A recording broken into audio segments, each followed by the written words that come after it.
John Turner was one of Canada's shortest-serving prime ministers, serving just 2.5 months in the role in the summer of 1984. He never stood in the House of Commons as PM. And I have no regrets at all. John Napier Turner was born in England in 1929. When he was 3, his father died. His Canadian-born mother moved the family to British Columbia. Turner went to the University of British Columbia and was a track star. He later became an Oxford Rhodes Scholar. His first brush with fame came when he danced with Princess Margaret, the Queen's sister, which sparked rumors of a royal romance. Letters written by Margaret that surfaced in 2015 reveal the pair may have nearly married. In the 1960s, Turner was a young lawyer, but his ambitions quickly turned to politics. In 1962, he won his first federal seat at the age of 33 and quickly became known as someone who wanted to shake up the traditional trappings of Ottawa. I've considered myself to be a reformer. If I had been satisfied with the status quo, I would have stayed in trial law. And in his articulate, handsome way, he was seen as the golden boy, good looks, charm, and lots of leadership potential. Many Liberals felt he was Canada's John F. Kennedy. In just 3 years, he made it into the cabinet of Lester B. Pearson. When Pearson resigned, Turner ran to replace him, but lost to Pierre Trudeau. Render precise the legislation endorsed by Parliament to meet the FLQ threat and to lift or revoke the proclamation under the War Measures Act. Turner was appointed Justice Minister and served in that role during the 1970 October crisis, defending the controversial War Measures Act. He moved to the role of Finance Minister in 1972, but shocked Canadians in 1975. I hereby resign my seat in the House of Commons, effective immediately. I will be speaking out on the economy. I will be practicing law. I will be involved in what goes on in the Canadian community.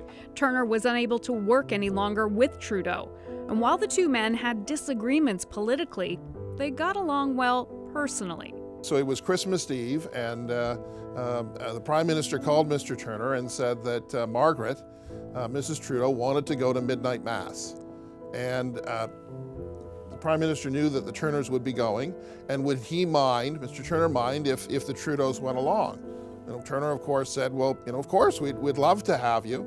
Immediately hung up the phone, called the priest of the church and said, look, I'm bringing the Prime Minister with me, and we're going to be at midnight mass. Went over, they all went to mass together, and then the next day, Justin was born. Turner returned to law, spending the next 9 years on Bay Street. In 1984, he staged his political comeback. Turner, 1,862. He beat Jean Chrétien to take over as Liberal leader and replace Trudeau as Prime Minister. And I thank you from the bottom of my heart for the confidence that you have given in me, and I hope that that confidence will be justified and fulfilled. Turner immediately called an election. The campaign was a disaster, and Turner made numerous gaffes. If you ask Canadians what they remember most about Turner, it might be this. That I had no option. Well, Truman, your next question, you had an option, sir. You could have said, I am not going to do it. That knockout blow was in the 1984 debate. Progressive Conservative leader Brian Mulroney pummeled Turner for patronage appointments.